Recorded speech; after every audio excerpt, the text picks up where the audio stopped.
প্রিয় BA BSc এবং বিকমের first সেমিস্টারের ছাত্রছাত্রীরা, আজকে আমি যে বিষয় নিয়ে আলোচনা করব সেটি হচ্ছে তোমাদের কমন ভ্যালু অ্যাডেড কোর্স থেকে তোমাদের রয়েছে constitutional value and fundamental duties. এই সাবজেক্টটি তোমাদের কমন পেপার প্রত্যেক সেমিস্টারে বলছি প্রত্যেক স্ট্রিমেরই ফার্স্ট সেমিস্টারে তোমাদের কিন্তু এই সাবজেক্টের ওপর 50 নম্বরের পরীক্ষা হবে, যার বিস্তারিত আলোচনা আমি প্রিভিয়াস ভিডিওগুলোতে করেছিলাম এবং তোমাদের দু একটি প্রশ্নের অ্যান্সারও আমি করে দিয়েছিলাম।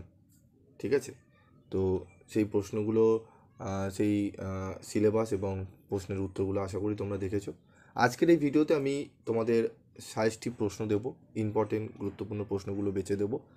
তো এই প্রশ্নগুলো যদি তোমরা ঠিক করে পড়ো, তোমরা অনেকটাই উপকার পাবে পরীক্ষায়। তোমাদের বিগত 5-6 বছর ধরে পিভি স্টাডি ক্লাস 60টি প্রশ্ন দিয়ে আসছে কলেজের, তো সেখানে 90 থেকে 95% প্রশ্ন কমন কিন্তু এসছে। তোমরা প্রিভিয়াস ভিডিও চেক করলেই বুঝতে পারবে। তো আজকে আমি এক এক করে প্রত্যেকটা চ্যাপ্টার ওয়াইজ কোশ্চেন, তোমাদের গুরুত্বপূর্ণ কোশ্চেন বলে দেবো, সেগুলো তোমরা একটু ভালো করে দেখো। ঠিক আছে, তো প্রথমেই দেখো the constitution of India and constitutional values justice. ঠিক আছে, এই সমস্ত ফার্স্ট চ্যাপ্টার আমাদের রয়েছে। কী রয়েছে? ভারতের সংবিধান এবং সংবিধানবাদ, সংবিধানের মূল্যবোধ, ন্যায়, স্বাধীনতা, সাম্য, ভ্রাতৃত্ব। এখান থেকে আমাদের গুরুত্বপূর্ণ যে প্রশ্নগুলো সেগুলো পড়বো, তবে তোমাদের কিন্তু 25 নম্বরে দুটি প্রশ্ন আসবে। সেটি 15+10, 20+5, ঠিক আছে, বা 5-10-10 এরকম করেও আসতে পারে। তো প্রথম প্রশ্ন হচ্ছে, ভারতের সংবিধানের বৈশিষ্ট্যগুলি লেখো। ভারতের নাগরিকত্বের মৌলিক কর্তব্যগুলি উল্লেখ করো। ভারতীয় সংবিধানের সংরক্ষিত সাম্যের অধিকারের প্রকৃতি বিশ্লেষণ করো। ভারতের সংবিধান এবং সাংবিধানিকতা সম্পর্কে আলোচনা করো। ভারতের সাংবিধানিক মূল্যবোধের ক্ষেত্রে সাম্য এবং ভ্রাতৃত্বের ধারণা আলোচনা করো। সৌভ্রাতৃত্বের স্পেলিংটা একটু রয়েছে, সৌভ্রাতৃত্বের ধারণা আলোচনা করো। ভারতের সাংবিধানিক মূল্যবোধের ক্ষেত্রে ন্যায় বিচার ও স্বাধীনতা ধারণাটি আলোচনা করো। ঠিক আছে, ফার্স্ট চ্যাপ্টার থেকে আমরা এই প্রশ্নগুলো খুব গুরুত্ব সহকারে করলে আমরা এখান থেকে একটি 25 নম্বরের প্রশ্ন কমন পেয়ে যাব। 2 নম্বর হচ্ছে fundamental rights, rules and law, separation of power, মৌলিক অধিকার, আইনের ভূমিকা, ক্ষমতা বন্টন। ভারতের সংবিধানে উল্লিখিত মৌলিক অধিকারগুলি আলোচনা করো, যার এই প্রশ্নের উত্তরটি আমি অলরেডি তোমাদের কিন্তু আলোচনা ভিডিও মারফতে করে দিয়েছিলাম। ভারতের সংবিধানে উল্লেখিত স্বাধীনতার অধিকারটি আলোচনা করো।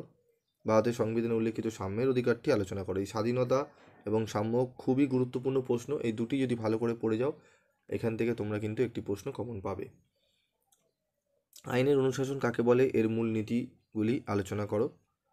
ক্ষমতা স্বতন্ত্রীকরণ নীতি কাকে বলে, ভারতের ক্ষমতা স্বতন্ত্রীকরণ এবং সাংবিধানিক মর্যাদা সম্পর্কে আলোচনা করো। চলে আসবে এরপর পরবর্তী চ্যাপ্টারে, আমাদের 3 নম্বর চ্যাপ্টার মডিউল 1-এর। ভারতীয় সংবিধানে উল্লেখিত ধর্মনিরপেক্ষতা, গণতন্ত্র ও প্রজাতন্ত্র সম্পর্কে লেখো। 2, ভারতের সংবিধানে উল্লেখিত সার্বভৌমিকতা ও সমাজতন্ত্রের অর্থ লেখো। এই দুটি প্রশ্ন এখান থেকে পড়লেই তোমরা এখান থেকে প্রশ্ন একটি কমন পেয়ে যাবে।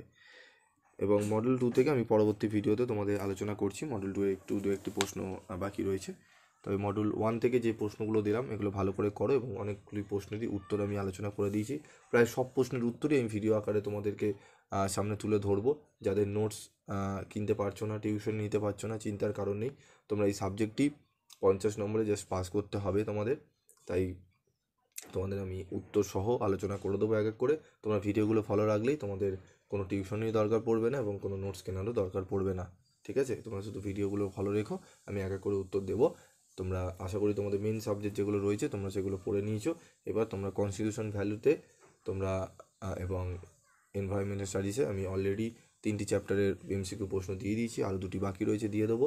তোমরা এই পেপারগুলোতে এবার জোর দাও। ঠিক আছে, এবং পিভি স্টাডি ক্লাসে জয়েন থাকো, চ্যানেলটি সাবস্ক্রাইব করে রাখো। তোমরা একটুকু বলতে পারি তোমরা ঠকবে না। তোমরা এখান থেকে ফ্রি অফ কস্টে অনেক কিছু তোমরা পেয়ে যাবে, যেগুলো তোমরা স্টাডি করলে তোমাদের ভালো রেজাল্ট হতে বাধ্য।